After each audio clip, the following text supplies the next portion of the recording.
দেশের এবং প্রবাসের ভাই বোনদের প্রতি সালাম। আসসালামু আলাইকুম। আমি প্রভাষক ডাক্তার রিক্তা পারভিন, চেম্বার সেবা হোমিও কমপ্লেক্স অ্যান্ড সেবা ডিজিটাল ল্যাব, উপজেলা মডেল মসজিদের পূর্ব পাশে, শিমুলিয়া, মাগুরা। সহবাসের সময়কে দীর্ঘায়িত কিভাবে করা যায়, অর্থাৎ 2 মিনিট থেকে কিভাবে 10-15 মিনিট করা যায় সেই বিষয়ে আজকে কথা বলবো। সহবাসের সময়কে দীর্ঘায়িত করার জন্য স্বামী স্ত্রী দুজনকেই ধৈর্যশীল এবং সহনশীল হতে হয়। মাথা ঠান্ডা রেখে যৌন কার্য পরিচালনা করতে হয়। মনে রাখবেন যে আপনি যুদ্ধক্ষেত্রে যুদ্ধ করতে যাচ্ছেন না, জয়লাভ করতে যাচ্ছেন না। আপনি যাচ্ছেন আপনার পার্টনার অথবা স্ত্রীকে সুখ দিতে এবং নিজে সুখ নিতে।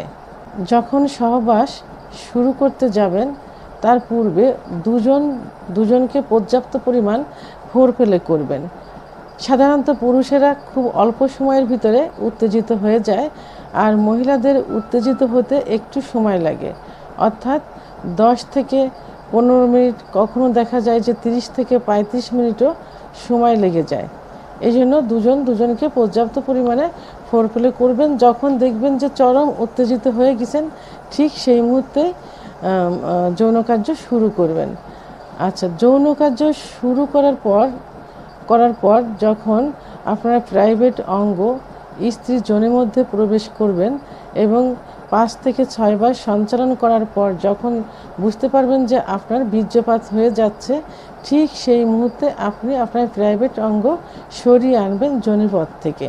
স্ত্রী যেন সেটা বুঝতে না পারে। তবে স্ত্রীকে উত্তেজিত অবস্থা থেকে সরিয়ে আনা যাবে না, তাকে পর্যাপ্ত পরিমাণে ফোরপ্লে করবেন। যেখানে ফোরপ্লে করলে সে উত্তেজিত অবস্থায় থাকে, ঠিক সেখানেই ফোরপ্লে করবেন এবং কথা বলবেন, গল্প করবেন। এর মধ্যে দেখবেন যে আপনার প্রাইভেট অঙ্গ নিস্তেজ হয়ে গেছে।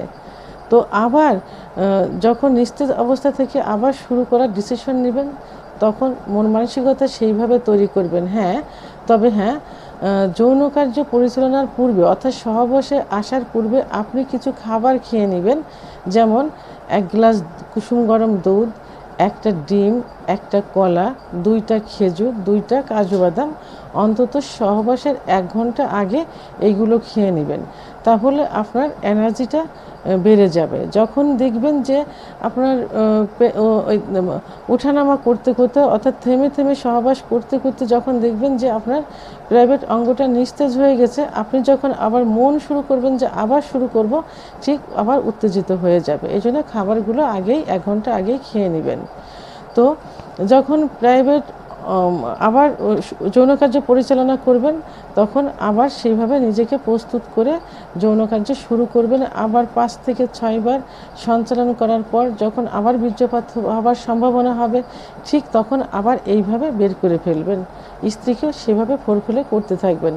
এভাবে পর্যায়ক্রমে কয়েকবার করলে দেখা যাবে যে 10 থেকে 15 মিনিট আপনি হাতে সময় পেয়ে যাবেন। আচ্ছা, এটার জন্য আরেকটা পদ্ধতি অবলম্বন করা যায়, অর্থাৎ প্রাইভেট অঙ্গ অত্যন্ত সেন্সিটিভ, যেখানে স্ত্রীর যোনির মধ্যে যে স্পট জায়গা থাকে, ওর স্পর্শ পেলেই এটা উত্থান হয় এবং কয়েকবার সঞ্চালন করলেই বীর্যপাত হয়ে যাওয়ার সম্ভাবনা হয়ে যায়। এই জন্য অ্যানেস্থেটিক জাতীয় কিছু ব্যবহার করবেন। এর মধ্যে যেমন কন্ডোমটা কিন্তু রাবার জাতীয়, এটা ব্যবহার করলে সহজেই প্রাইভেট অঙ্গের স্কিনে কিন্তু ওইভাবে স্পর্শ হবে না, অর্থাৎ একটু দেরিতেই আপনার বীর্যপাত হবে। আবার আপনি এটাও করতে পারেন, অ্যানেস্থেটিক জাতীয় ভ্যাজলিন অথবা জেলি ব্যবহার করতে পারেন। যেমন আমরা শীতের সময় যে ভ্যাজলিনটা ব্যবহার করি, এটা কিন্তু অনেকটাই অ্যানেস্থেটিক জাতীয়, অর্থাৎ অবশ ধরনের। এই ভ্যাজলিনটা আপনি ব্যবহার করতে পারেন। এটা প্রাইভেট অঙ্গের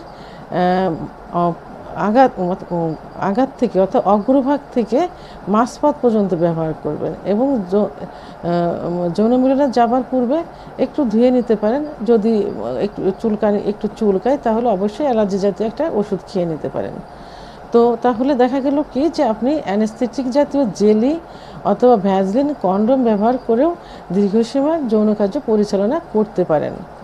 তো আমরা যে পদ্ধতিটা পূর্বে বললাম যে থেমে সহবাস করতে হবে, এইটা আপনি 4 থেকে 5 মাস প্র্যাকটিসটা করলে একটা সময় অভ্যাসে পরিণত হয়ে যাবে।